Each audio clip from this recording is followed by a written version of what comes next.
Magandang araw! Attorney Engineer kasama ang GC Land Surveying. May kaibigan ka bang ganito? Walang pera, nangungutang sa bangko. Pero lupa mo ang gustong gawing collateral? Tapos gusto pang gumawa kayo ng simulated deed of sale. Kunwari ibinenta mo sa kanya ang lupa. Eto ang totoo. Huwag kang tanga! Huwag kang pumayag.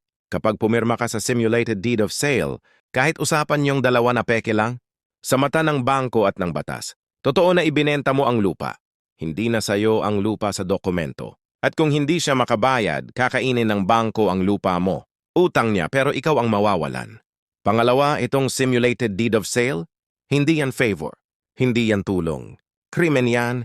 Pwede kang masabit sa falsification at fraud habang siya magpapakasarap sa loan. Pangatlo, tandaan mo ito. Kapag notarized ang deed of sale, public document na may presumption of regularity. Kahit sabihin mo pang drama na usapan lang, wala nang maniniwala. Ang bangko? Protektado. Ikaw, ubos. Kaya ito ang golden rule.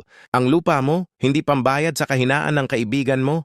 Kung gusto mong tumulong, pwede sa ibang paraan, pero hindi kailanman sa paraan na ikaw ang dehado at siya ang panalo. Ako si Attorney Engineer kasama ang GC Land Surveying para sa mas marami pang legal at survey tips.